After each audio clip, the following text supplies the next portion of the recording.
ஏர்வாடியைச் சேர்ந்த ஜலீல், நான் பெயிண்டிங் வேலை செய்கிறேன், பெயிண்ட் அடிப்பார்களுக்கு சோர்களுக்கு பெயிண்ட் அடிக்கிற வேலை செய்கிறேன். என்னை கோயிலுக்கு பெயிண்ட் அடிக்க கூப்பிடுகிறார்கள். கோவிலுக்கு பெயிண்ட் அடிக்க போகலாமா? என் போன்ற பெயிண்டர்கள் நீண்ட நாள் சந்தேகத்திற்கு விளக்கம் தரவும் அப்படின்னு கேட்குறாங்க. அதான் இஸ்லாத்தில்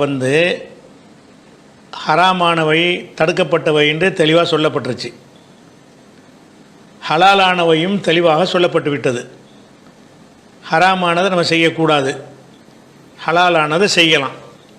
இது தெளிவாக இருந்தாலும் இன்னொரு விஷயம் இருக்கிறது. என்னென்று கேட்டால், ஒரு ஹராமுக்கு துணை செய்வது அது ஹராம் அல்ல. ஒரு ஹராமுக்கு துணை செய்வது அப்படின்னு வறுமையானால் அதுவும் ஹராமில் சேர்ந்துடும். ஒரு மார்க்கத்தில் தடுக்கப்பட்ட ஒரு காரியத்திற்கு நம்ம உதாரணமாக ஒருத்தன் மதுபானம் விற்கிறான். மதுபானம் என்பது ஹராமானது. அந்த மதுபானத்தை என்ன செய்கிறான்னு கேட்டால், நம்மள்கிட்ட கொடுத்து நீ போய் அந்த இடத்துல டெலிவரி பண்ணிட்டு வாண்டு அழைக்கிறான். நம்ம மது உற்பத்தி பண்ணவும் இல்லை, நம்ம விற்கவும் இல்லை, அவன் தான் விற்கிறான். நம்ம ஒரு தூதராக தான் செயல்படுறோம். இதை செய்யலாமான்னா செய்யக்கூடாதுன்னு மார்க்கம் சொல்லுது. நீ செய்கிறது சர்வீஸ் தான் பண்ணுற. ஒரு பொருளை ஒரு இடத்துலேருந்து இன்னொரு இடத்துல கொண்டு போய் சேர்த்தல் என்பது அதில் ஒரு பஞ்சாயத்தெல்லாம் கிடையாது. ஆனால் நீ எதை சேர்க்குற, மார்க்கம் தடை செய்திருக்கிற ஒன்றையாக்கும் கொண்டு போய் சேர்க்குற.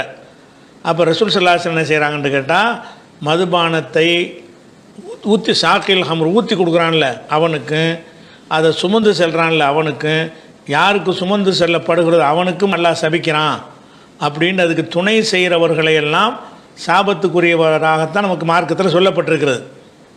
அதே மாதிரி குர்ஆன்லையும் 5வது சூறாவில் 3வது வசனத்தில் தாவனும் அலல் பிர்ரி வ தக்வா, நல்ல காரியத்திற்கும் இறையச்சமுடைய காரியத்திற்கும் ஒருத்தருக்கு உதவியாக இருங்கள். ஒலா தாவனும், நீங்கள் ஒருத்தருக்கு உதவியாக இருக்காதீர்கள். அலல் இஸ்மி உல் உதுவான், பாவத்திற்கும் வரம்பு மீறலுக்கும் உதவியாக இருக்காதீர்கள். அப்போ ஒரு கெட்ட காரியம் செய்வதற்கு நம்ம ஒரு துணையாக இருந்தோம் என்று சொன்னால் அதுவும் மார்க்கத்தில் குற்றம். ஒருத்தருக்கு உதவி செய்தல் என்பது மார்க்கத்தில் வரவேற்கத்தக்கது தானே. அவருக்கு கெட்ட காரியத்தை உதவி செஞ்சால் அது தடுக்கப்பட்டதாக போயிடுது. இந்த ஒரு அடிப்படையில் இருந்து நம்ம சிந்தித்தோம் என்று சொன்னால், இஸ்லாமில் பிற தெய்வங்க வழிபாடு தடுக்கப்பட்டிருக்கு. அது சிலையாக இருந்தாலும் சரி, தர்கா எதுவாக இருந்தாலும் சரி, அல்லாவை தவிர எதையும் வணங்கக்கூடாது. அப்போ அல்லாவை தவிர மற்றவங்களை வணங்குற அந்த வேலைக்கு போய் துணை செய்கிறது, நம்ம சிலையவே நம்ம செஞ்சு கொடுக்குறது அல்லது சிலுவையவே செஞ்சு கொடுக்குறது, அந்த